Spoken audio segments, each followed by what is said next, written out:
অনেক বেশি লোভনীয় একটা রেসিপি না? কেমন করে রান্না করেছি চলুন শিখে নিই।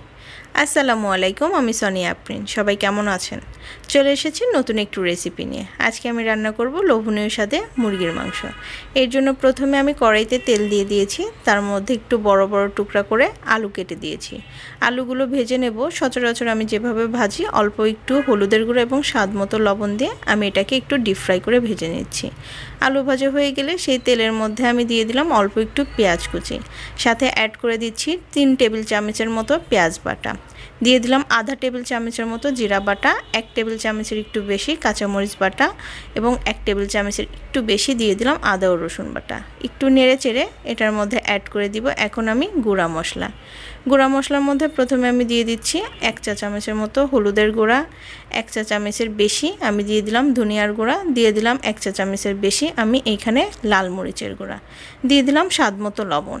অল্প একটু পানি দিয়ে এবার এটাকে আমি ভালোভাবে কষিয়ে নেব। মশলা কষানোর সময় অবশ্যই আমি হাতের কাছে পানি রাখি। মশলা যদি পুড়ে যায় তরকারির টেস্টটাই নষ্ট হয়ে যায়। এর জন্য আমি সবসময় হাতের কাছে হালকা গরম পানিটা রেখে দিই। ভালোভাবে মশলাটা কষানো হয়ে গেছে। এবার এটার মধ্যে আমি একটু চর্বি অ্যাড করে দিচ্ছি।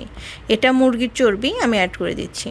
যেহেতু মুরগির মধ্যে অনেক বেশি চর্বি ছিল সেই জন্য এক্সট্রা করে আমি বেশি তেল অ্যাড করিনি, কারণ রান্না করার পরে অলরেডি অনেক বেশি তেল উঠে যাবে। আমি চর্বি দুইটা দিয়ে একটু তেলের পরিমাণটা বাড়িয়ে নিলাম। এখন আমি এখানে অ্যাড করে দিচ্ছি 1 চা চামচের মতো জিরা, শাহি জিরা যেটা সেটা, গোলমরিচ এবং জয়ফল জায়ত্রিক বাটা। ভালোভাবে আবার আমি কষিয়ে নিলাম। এখন এটার মধ্যে আমি এখন দিয়ে দিব গরম মশলা, যেগুলো আস্ত সেগুলো, সাথে 2-3টা তেজপাতা মাঝখান দিয়ে কেটে নিয়েছি। আবার একটু নেড়েচেড়ে নিলাম, কারণ মশলা কষানোর সময় নাড়াচাড়াটা খুবই দরকার। সেই জন্য আমি একটু নেড়েচেড়ে মশলাটাকে আবার মিক্স করে নিলাম। এখন এটার মধ্যে অ্যাড করে দিব আমি মুরগির মাংস। এখানে আমি প্রায় 1 থেকে 1.5 কেজির মতো মাংস নিয়েছি। সঠিক মাপটা আমার মনে নেই। যেহেতু পাহাড়ি মুরগি সেই জন্য এটাকে আমি আবার ভালোভাবে কষিয়ে নেব, আর মাংস হতেও একটু টাইম লাগবে। সেই জন্য আমি অল্প পানি দিয়ে প্রথমে এটাকে সিদ্ধ করে নেব। এর আগের ভিডিওটাও আপনারা এত ভালোবাসা দিয়েছিলেন ওই রেসিপিটাতে, সেই জন্য আমি আবার পাহাড়ি মুরগির রেসিপি নিয়ে চলে এসেছি। এখন এটাকে একটু নেড়েচেড়ে তার মধ্যে অ্যাড করে দিব ভেজে রাখা আলু। বিশ্বাস করেন মাংসটা এত টেস্ট হয়েছিল, ভিডিওর শেষে আপনারা দেখতে পারবেন আমি মাংসটা কী দিয়ে খেয়েছি।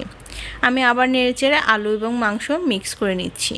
আর মাংসর সাইজটা একটু বড় করে কেটেছি, চাইলে আপনারা ছোট ছোট টুকরা করেও কেটে নিতে পারেন। অল্প একটু পানি দিয়ে এটাকে প্রায় আমি 10 মিনিটের মতো ঢেকে দিয়েছিলাম লো আঁচে।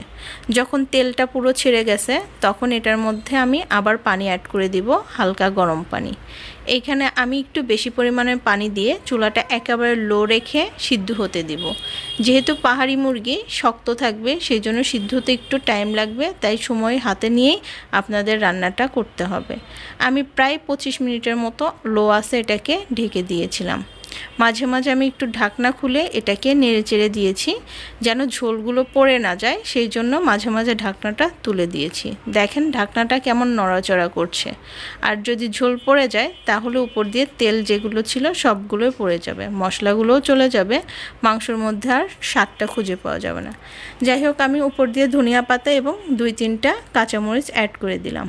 দেওয়ার পরে এখন দেখেন 25 মিনিট পরে ঝোল শুকিয়ে গিয়ে মাংসটা এরকম তেল ছেড়ে দেবে, তখন আমি সার্ভ করে নিয়েছি। সার্ভ করার ভিডিওটা দেখাতে পারিনি, তাই তো আবার আপনাদেরকে দেখানোর জন্য টেবিলে নিয়ে চলে এসেছি। এখানে ছিল মুরগির মাংস, সাদা পোলাও, সাদা ভাত, সালাদ আর ইলিশ মাছ ভাজি। কেমন হয়েছে কমেন্টসে জানাবেন। আজকের মতো বিদায় নিচ্ছি, দেখা হবে নতুন কোনো ভিডিওতে ইনশাল্লাহ। আল্লাহ হাফেজ।